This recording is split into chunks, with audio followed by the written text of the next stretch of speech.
मैं श्री कृष्ण शुक्ल, राष्ट्रीय अध्यक्ष, भारतीय किसान विकास पार्टी। मैं माननीय प्रधानमंत्री जी एवं सभी प्रदेश के मुख्यमंत्री जी से बताना चाहता हूं कि ये बरसात का सीज़न आ गया है। हमारे किसान भाइयों अपने खेतों में फसल उगाए हुए हैं। किसी के पास गन्ना की फसल लगी हुई है, किसी किसान भाई धान की फसल लगाए हुए हैं, कोई मक्का की खेती कर रहे हैं। लेकिन मैं कई प्रांतों में घूम कर के आया हूँ, अपने आँखों से देखा हूँ कि हमारे किसान भाई रोड पर रात भर पड़े रहते हैं। उसमें किसान भी हैं। देख रहा हूँ कि जो हमारे अध्यापक गण रिटायरमेंट होकर के आए हैं 60 साल 70 साल में, वो भी लठ लिए हुए सड़क पर बैठे जानवर को हाँक रहे हैं। मैंने कई कर्मचारी के बच्चों से बात किया, किसानों के बच्चों से बात किया कि भाई साहब क्या कर रहे हैं रात में, क्या आप डकैती उकैती तो नहीं करवा रहे हैं, राजनीति तो नहीं करवा रहे हैं। उन्होंने बताया नहीं भाई साहब, मैंने जो है अपने खेत की रखवाली कर रहा हूँ। कहा क्यों, क्या दिक्कत हो रही है? कह रहे हैं भाई यहाँ जो हमारा पस क्षेत्र में पड़े हुए हैं ये हमारे फसल को नुकसान कर रहे हैं, हम लोग भूखों मर रहे हैं आज 2 वर्ष से। मैंने कई बार माननीय मुख्यमंत्री जी को पत्र लिखा और बताया कि हर गांव सभा में गौशाला का निर्माण कार्य करवा दिया जाए, जिससे हमारे किसानों की फसल का नुकसान ना हो सके। मुख्यमंत्री जी ने आदेश किया हर जिले के डीएम को कि आप गांव पंचायत से गांव सभा में गौशाला का निर्माण करवा दिया जाए। लेकिन यहाँ जो डीएम ने किया, ये पंचायत राज को धन आवंटन कर दिया। अब गांव में जो प्रधान लोग बैठे हुए हैं उनके खाते में पैसा आ गया।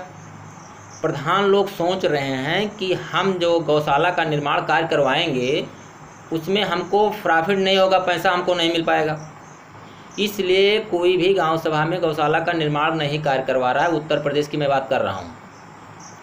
लेकिन मैं अपने मुख्यमंत्री जी से बताना चाहता हूं कि ये अपने ज़िला के सभी जिलाधिकारी को अपने आवास या बंगले पर बुला करके मीटिंग करें और बता दें कि जो गांव सभा का गौशाला का धन प्राप्त हुआ है उसको रोक दिया जाए और सरकारी आदमी को नियुक्त कर दिया जाए। कि जैसे एक प्राइमरी विद्यालय का निर्माण हो रहा था, उसमें गांव सभा प्रधान से कोई लेना देना नहीं था, केवल उसको ठेका पर दिया जाता था, उसका आवंटन गवर्नमेंट पैसा करती थी। इसी तरह से गौशाला का निर्माण करा दिया जाए प्रत्येक गाँव में, उत्तर प्रदेश की समस्या का समाधान हो सकता है। अब मैंने कई रोडों पर देखा है कि आवारा पशु घूम रहे हैं, ट्रक से एक्सीडेंट हो जाता है, किसी की मृत्यु हो जाती है, कुछ लोगों का हाथ पैर टूट जाता है, कुछ हमारे कर्मचारी और किसान भाई परेशान हैं। स्वास्थ्य विभाग के कर्मचारी भी दिन में ड्यूटी करते हैं, रात में जो है जानवर को रखाते हैं।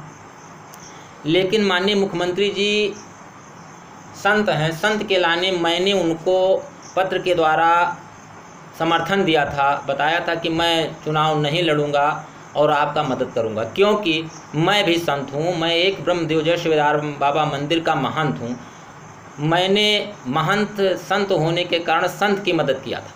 लेकिन मैं केवल 2 घंटा सोता हूं, 22 घंटा जागता हूं। और हमारे जो माननीय मुख्यमंत्री जी हैं ये तो बाल ब्रह्मचारी जी हैं, इनको तो इतनी शक्ति होना चाहिए। मैं बाल ब्रह्मचारी नहीं हूँ, मैं गृहस्थ हूँ, हमारे बाल बच्चे हैं, मैं गृहस्थ हूँ। लेकिन मैं 20 घंटा और 22 घंटा जागता हूँ। अगर माननीय मुख्यमंत्री जी वादा करें तो मैं मुख्यमंत्री जी को लखनऊ पैदल मिल सकता हूँ। और हमारे मुख्यमंत्री जी बंगले में सोते हैं। भाई हम लोग सपना देखे थे कि संत हैं और इनके पास बाल बच्चे नहीं हैं, ये सन्यासी आदमी बहुत टाइट होते हैं। प्रदेश में इतना व्यवस्था रखेंगे, गुंडा राज खत्म हो जाएगा। ये जो भ्रष्टाचार हो रहा है, भूमाफिया के द्वारा भूम छकाई जा रही है। कर्मचारी देख रहे हैं कि हमारे जो भाजपा के वरिष्ठ विधायक सांसद हैं, इनका जो है फ़ोन पर बात होती है, अधिकारी काम नहीं करता है। भाई कैसे आप संत हैं? अरे जो डीएम और कप्तान आपका बात को ना माने संत जी, उनको बुलाइए और उनसे वादा कर लीजिए कि आप गृहस्थ हैं और नौकरी करते हैं। मैंने काजू बादाम पिस्ता खा करके ब्रह्मचर्य का पालन किया है, उनको अपने बंगले में बुला करके और घसीट करके एड़ा लगा करके दबा करके काम करा लेना चाहिए। अब लोग खुश हैं, हम भी खुश हैं कि हमारी सरकार है, भाजपा की गवर्नमेंट है, हिंदू राज है। लेकिन कुछ हमारे साथ मुसलमान भाई भी जुड़े हैं, जो कम से कम हमारे पास 65-70% मुसलमान हमारे पदाधिकारी हमसे बार बार फ़ोन करते हैं कि सर आपके कहने से मैं भाजपा को वोट दिया हूँ, हमारा काम नहीं हो रहा है, हमारा ये कर्मचारी नहीं सुना। मैं पश्चाताप करता हूँ कि क्या बताऊँ मैं, यदि मैं 24 घंटा उत्तर प्रदेश में मुख्यमंत्री के पद पर हो जाऊं तो मैं उत्तर प्रदेश को राजनीति सिखा दूं। डीएम, कप्तान, कमिश्नर और आईजी और डीआई जो बैठे हैं, एक फ़ोन पे रात 12 बजे उनको क्षेत्र में जाना होता। अब जो हम लोग सोच रहे थे कि देश का सुधार होगा, ये देश सुधरने वाला नहीं। हमारी जो जात ब्राह्मण सभा की है, जिसकी संख्या काफ़ी है,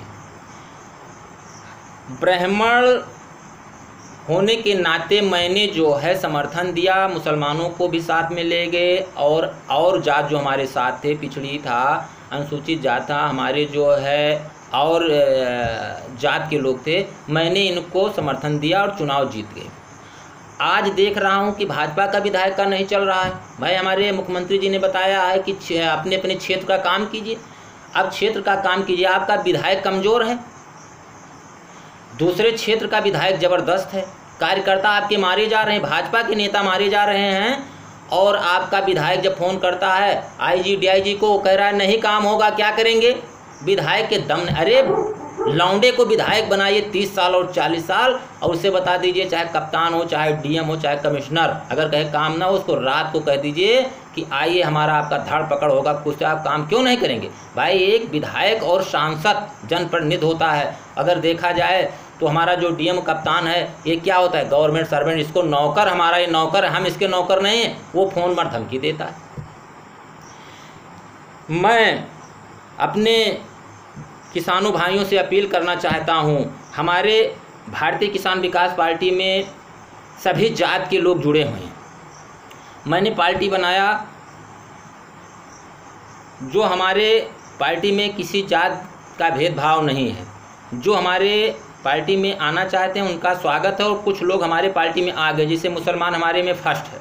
ब्राह्मण, मैं ब्राह्मण हूँ, हमारे में ब्राह्मण में 95% ब्राह्मण तैयार हुए हैं। जब चुनाव होगा तो देखिए हमारे साथ 95% ब्राह्मण हमारे साथ में रहेंगे, हमारे साथ मत करेंगे, और जहां हम चाहेंगे वो हमारे साथ तैयार रहेंगे। लेकिन मैं फिर बताना चाहता हूं कि मुख्यमंत्री जी आंख खोलो, 2 घंटे सोइए और 22 घंटे क्षेत्र में चलिए। आप अपनी गाड़ी रखिए और गार्ड रखिए। हर ज़िले में डीएम कप्तान के यहाँ वहाँ बंगले में मत बैठिए और देखिए भाई किस विभाग का मामला हो रहा है। आप डीएम से फ़ोन से बात कर लेते हैं। आपका विभाग मैंने देखा हूँ सब पड़ा हुआ। जैसे देख लीजिए स्वास्थ्य विभाग है, स्वास्थ्य विभाग में आपका कोई कार्य नहीं हो रहा है।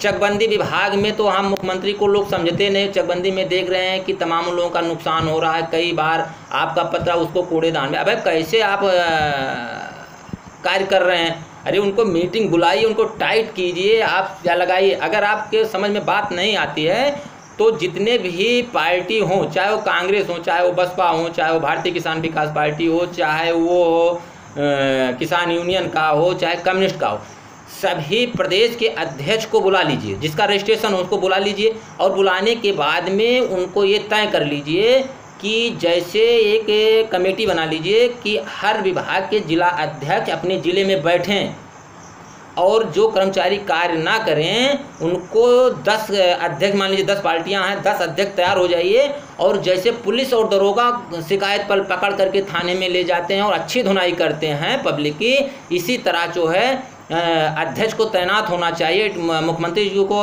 टाइट व्यवस्था करा देना चाहिए कि इनको उसी रूम में लेकर के जाकर के इनकी पतली छपकी से इतनी पिटाई कर देना चाहिए कि ये बिल्कुल शांत हो जाएं। ये नौकर है ना कि ये बादशाह हैं, लेकिन जो नौकर बन करके आए हैं ये बादशाह का